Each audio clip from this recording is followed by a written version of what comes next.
Getting that pulled up. Appreciate the opportunity to join y'all today. Quick background on myself. Graham Lewis with Schneider Electric. I'm in our Energy Services Division. So I help support our public and private customers on energy efficiency projects, and specifically our group helps to identify funding vehicles. I think that's been something that's been mentioned a couple times today, is that when you really get into the nuts and bolts of it, you've got to try and figure out, where's the funding going to come from to fund a lot of these projects. And so want to focus today, we talked about a lot of different stakeholders. Seems like there's mixed opinions on utility ownership versus trying to incentivize government and commercial folks within your territories to be able to fund these projects. So want to talk through a couple of different funding opportunities that are out there for y'all today, and please feel free to jump in with any questions at any point. The first financial model I wanted to talk about, this is if the end user, your government, your commercial sector customer wants to retain ownership of the asset. Could be a utility as well. There's plenty of utility energy services contracts that are out there across the country as well. But the program's called performance contracting. For the public sector, you can see the state statute. We have enabling legislation in North Carolina. South Carolina does as well. And so what you're able to do through this model is we create energy and operational savings within a group of buildings and anywhere else throughout your organization. And then you're able to utilize those savings annually to pay retroactively for the project. So you can see there's a couple of keys here. First one is it says guaranteed savings in North Carolina. We have to guarantee all of the savings in our project. So if we come in and say that your school district is going to save $500,000 a year, they only save $400,000 1 year.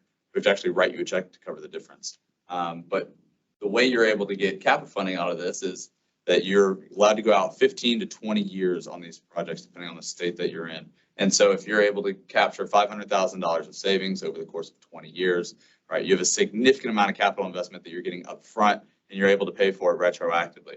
So what a lot of folks are doing now is taking these savings that they're generating through their facility consumption, and they're able to use them to fund charging infrastructure projects that they're able to provide for their customers. So it is one way that you're able to get projects funded. Again, the key to this one is you're retaining ownership of that asset. So as opposed to the next one, which we'll talk about here in a few minutes, this one, it stays on your books, you retain ownership of it, you're essentially paying a lease throughout the entire program, and at the end of the lease, you own the asset.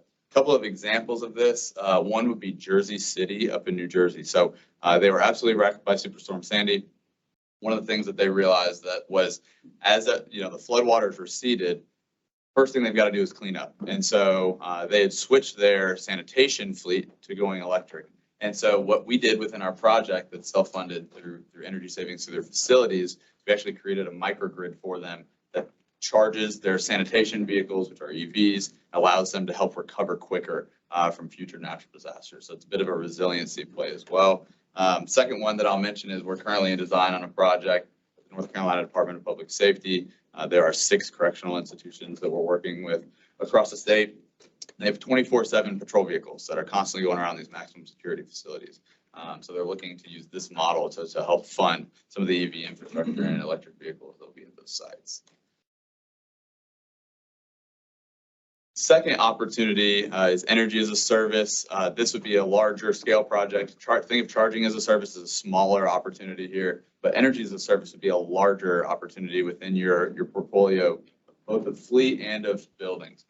So this would be a third party own, operate, and maintain. If you didn't want to own your asset, you don't want to have to worry about having the staff to operate and maintain your asset, this would be an opportunity to do that. I think Oscar later today is going to be talking about the Brookville bus depot project that Schneider Electric implemented that is exactly this model.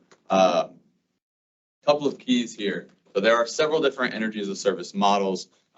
Overall base idea is that you have these pre-project utility costs over on the left side in the gray prior to year 0. You install not only energy efficiency measures, but you can install a wide array of charging for your various fleet needs. And then you have these savings, which is your yellow bar here. The third-party financier runs 100% of the capital for it, and they own the asset. What happens then is you have a certain period of guarantee where on the previous project, right, our guarantee is to the folks who are retaining ownership of the asset. Well, in this case, it's a third-party financier. So we are guaranteeing a certain amount of savings. Let's say it's $100,000 a year back to that third party, so that they're seeing a return on their investment. That will be these SCSA service charges. So typically around 90% return on their return on savings that they're going to see. So if your savings is $100,000 a year as an end user, you pay $90,000 to that third-party financier to be able to have those assets. However, you typically retain about 10% of savings each year. So it is a way to drive positive cash flow for your organization while also getting the benefit of having those assets there on site. Right. So, yes. How do you, what does the M&B convention verification look like on the site? Yeah, so Schneider Electric, we follow international protocol for M&B. So it's called IP-MVP. There's 4 different options that you follow depending on the different measures, both on energy efficiency and then also on your charging infrastructure. So we go back typically 2 to 3 years to see how you're working. So, you know, on a charging application, we're going back through your oil bills, your gasoline bills, O&M receipts that you've had on vehicles to be able to quantify those savings. And then we work with the end user to say, okay, you know, for gas prices, right? They've been ridiculous the last 2 years in terms of predicting them long term. So we come to an agreement on what that contract gasoline price is going to be. Good question. The questions here.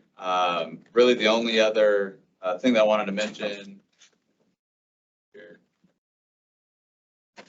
is that typically through both of these delivery models, it is a design build approach. So because you have someone who has skin in the game, whether it's the initial performance contracting or the energy as a service approach, either way, Schneider Electric or any energy services company has skin in the game because the project has to perform, or else we have to write a check and cover the difference either to the end user or to that third-party financier.